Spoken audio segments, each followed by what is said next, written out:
também. Eu queria mudar de assunto, gente, e eu vi muita análise de vocês também, Demore. O Ministério da Fazenda publicou uma lista de empresas que recebem benefícios fiscais do governo. É uma divulgação inédita no país. Ela acontece durante as negociações em que o governo é pressionado a reduzir gastos públicos, sobretudo em programas sociais. A gente vem trazendo essa discussão aqui no Série com vocês, então a gente está falando de Bolsa Família, de BPC. E aí esse levantamento mostra que no total o governo gasta 546 bilhões de reais em incentivo a essas empresas. A lista segue acompanhada do valor que cada empresa recebe. Só o agronegócio, para a gente dar uma ideia aqui, recebe 18,7% desse valor, estou falando de 546 bilhões, quase 20% vai para o agro. A gente tem a lista das 10 empresas que mais recebem benefício fiscal. Vou pedir para chamar a atenção para todos vocês para acompanharem essa lista e depois distribuir também para aqueles colegas que falam que o governo não está deixando o empresário trabalhar no Brasil, né? Vamos ver? Tá aí, ó, empresas que mais recebem benefícios no governo federal. A BRF, né, empresa de alimentos, olha aí o valor, gente. Quase 500 milhões de reais. A Seara, que é outra empresa de alimentos também. A terceira na lista é a empresa de comunicação, a Globo. Depois a gente tem em transporte urbano a Companhia Metropolitana de São Paulo. Finalmente, em quinto lugar, outra empresa de alimento, a Aurora Alimento. Vamos para a segunda página. A Century do Brasil, que é uma empresa de tecnologia, em sétimo lugar. A MPD Engenharia, uma empresa de engenharia, em sétimo. A AEC Centro de Contatos, empresa de teleatendimento, em oitavo lugar. A Atento Brasil, atendimento ao cliente, nono lugar. E a Logo 20 Logística, empresa de logística, em décimo lugar. Então, essas são as 10 empresas, gente, que mais recebem benefícios fiscais do governo. Esses benefícios somados para essas 10 empresas chegam a 546 bilhões de reais. Demore, tem mais uma fala que eu queria repercutir contigo, porque o Ricardo Capelli, presidente da Agência Brasileira de Desenvolvimento Industrial, sugeriu que o governo corte os 50 bilhões de reais, tirando 10% do valor gastos com as empresas. Vamos ver o que ele escreveu. Ele fala assim, 546 bilhões em benefícios fiscais para os mais ricos. O mercado, abrindo aspas ali, pede um corte de 50 bi. Tá fácil. É menos de 10% dos benefícios que os mais ricos recebem. Dá para cortar fácil ou melhor. Tenho certeza que, comprometidos com o equilíbrio fiscal, eles mesmos irão se apresentar. E tem uma galera que dizia que o agro sustentava o Brasil, aparentemente é o contrário, né, Demore? Aparentemente é a gente que sustenta o agro, né? Ô, William, quase 20% de 540 bi, se eu não tô mal de matemática, né? Dá 100 pau, né? 100 bi. Uhum. 100 bi. 100 bi. Eu sempre faço a conta, Vivi. Eu gosto de fazer, para nós, um exercício com a galera. Depois eu quero comentar só a primeira tela lá, porque tem duas coisas importantes que eu acho que dali já dá pra gente entender mais ou menos, porque, claro, cada setor vai ser analisado especificamente, separadamente, né? Mas olha só, Seara Alimentos, que está em segundo, 373 bilhões, eu não sei qual é o tempo disso, né, Vivi? Em quantos anos, né? Eu não imagino que seja um ano só, claro, né? A Globo, não vamos nem falar, né? Não vamos nem falar. E a Aurora Alimentos, a Seara e a Aurora, até disposições em contrário, e eu as conheço muito bem, inclusive a Aurora é uma empresa que as duas são empresas do meu estado, né? A Aurora tem um frigorífico na cidade onde eu nasci e me criei, né? Um frigorífico de abate de suínos. Elas são cooperativas. Só que, Vivi, eventualmente elas podem ter esses benefícios por serem cooperativas. Aí cooperativa você imagina um mundo diferente, né? Você tem os cooperados, então você tem uma distribuição de lucro para os cooperados. Há muito tempo já se coloca em dúvida essas cooperativas. É como as cooperativas de crédito, Sicredi, Sicob, né? O quanto elas são cooperativas hoje? O quanto elas transferem a renda e os seus lucros para os cooperados? É cada vez menos.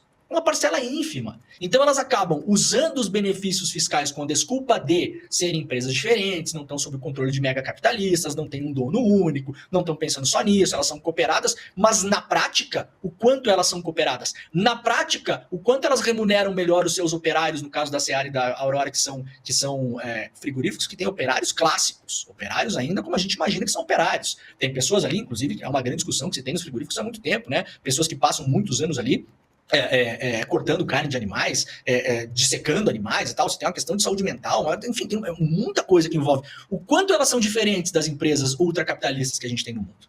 Então, isso é uma grande discussão. O quanto a gente tem ali que são subsídios que fazem, de fato, uma diferença para a economia brasileira ou só projetam concentração de renda. A gente tem um campo no Brasil cada vez mais mecanizado. Você tem fazendas, principalmente onde você não tem animais, que dá um pouco mais de trabalho, claro, mas onde você tem plantação, você toca fazendas inteiras que eventualmente são área do tamanho de municípios do interior do país, com 2 pessoas. com 3 pessoas, com salários baixíssimos. O quanto esse subsídio é revertido em benefício do país ou o quanto esse subsídio é pernicioso e ele produz a concentração de renda que a gente está vendo. Então tá aí, ó, tá fácil. Não precisa fazer o que o Capelli falou, claro, de modo irônico, passar a régua em 10% que você já tira 50 bi. Agora, se você for olhar caso por caso, empresa de telemarketing, William, com subsídio, para quê? Empresa de telemarketing com subsídio. Qual é a função estratégica no capitalismo brasileiro você dá subsídio para empresa de telemarketing? Para onde vai o subsídio? Que é outra Como ele é máquina usado? de moer precarizado, né, Demore? Essas empresas de telemarketing, outra máquina de moer jovens trabalhadores ultra precarizados.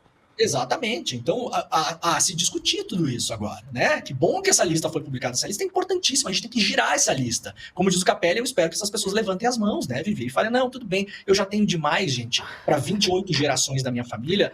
Pode tirar um pouquinho do meu aqui pra gente não ter que mexer em Bolsa Família, tá? Vamos puxar uma cadeira pra gente sentar e esperar, né? Porque vai cansar a gente esperar de pé. Mas, Demore, olha só, o ministro Haddad também falou sobre essa lista e eu queria chamar esse vídeo pra gente repercutir aqui ainda antes de se despedir de você. Vamos dar uma olhada então no que disse o Haddad? Hoje nós divulgamos os dados de subsídios até para conter, né, as iniciativas que visam aumentar os subsídios para determinados setores. Vocês estão acompanhando o Congresso, sabe que há iniciativas nesse sentido, e hoje nós demos a público pela primeira vez na história os incentivos fiscais dados a cada empresa individualmente e aos setores, né, de uma forma agregada. É importante vocês fazerem essa reflexão, porque o esforço fiscal tem que ser de todos, inclusive de vocês. Vocês têm que parar de defender interesses particulares e passar a defender interesses gerais de toda a sociedade. Olha, eu quero chamar a atenção para uma coisa que não está em discussão, que é o seguinte, vamos pegar só um caso aqui, depois a gente pode analisar os outros 10, se vocês quiserem, nessa relação. A BRF, que é a principal beneficiária de incentivos fiscais do Brasil, teve um lucro no terceiro trimestre de 2024 de 1 bilhão e 340 milhões de reais. Aí pergunto, para que esse subsídio? Né?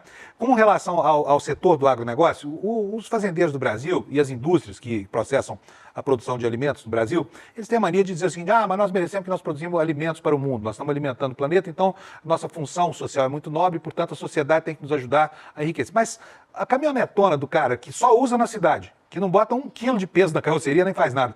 Por que essa caminhonete é subsidiada para o fazendeiro? Né? E o operário da fazenda ou da indústria que processa o alimento continua seguindo para o trabalho de ônibus sem subsídio nenhum. Então, essas questões eu acho que estão em discussão, sabe? Por que uma empresa que lucra num trimestre 1 bilhão e 340 milhões precisa de 488 milhões de subsídios, sabe? O que diz que ela não se sustentaria se a sociedade não desse essa cota de sacrifício para aumentar lá o lucro dos irmãos Batista? Essa é a questão.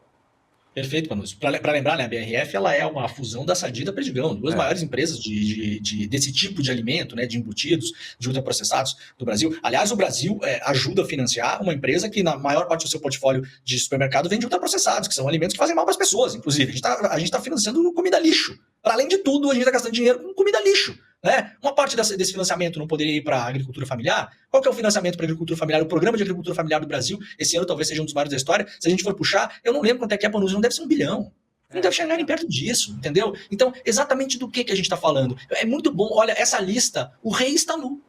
O rei está nu. O Haddad fala ali, vocês fazendo um sacrifício, eu entendo, claro, o Haddad poderia ter feito uma ressalva ali, falar, não estou falando de você, repórter, né? Você tem um repórter na ponta ali, eu sempre me compadeço, o cara tá ganhando 3 contos por mês ali, não é aquele cara ali. Agora, quando o Haddad está falando, vocês têm que fazer esse sacrifício, vocês têm que ser responsáveis também, a gente tem vários logotipos aqui atrás, né? De vários meios independentes, da grande mídia do mundo, que a gente usa para fazer o Desperta, né? O que está em cima aqui, que aliás, uma hora eu vou tirar porque fica me enchendo o saco, fica na minha cabeça, aqui é o do Globo, né? A Globo é uma das maiores beneficiadas, ô Panúcio.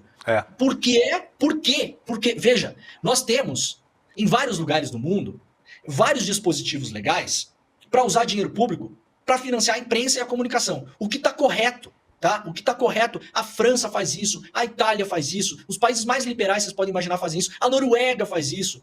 A Noruega tem financiamento público para financiar jornal de esquerda maoísta. Eu não estou inventando, eu estou falando sério. Um jornal chamado Klassenkampen, que significa, aliás, luta de classes, que é rodado em Oslo. Tem, de algum modo, eu não sei se ainda usa, mas tem de algum modo um financiamento público. Mas isso é feito com uma certa ciência. Na Itália você tem também. Você pega os jornais, pega as rodagens, vê o quanto ela é importante para uma comunidade. De repente um jornal em dialeto que roda lá na cidade de Bolzano, no norte da Itália, próximo à fronteira com a Áustria. Avalia-se que aquele dialeto não pode desaparecer. Tem pessoas que se comunicam. O poder público ajuda a bancar a impressão do jornal.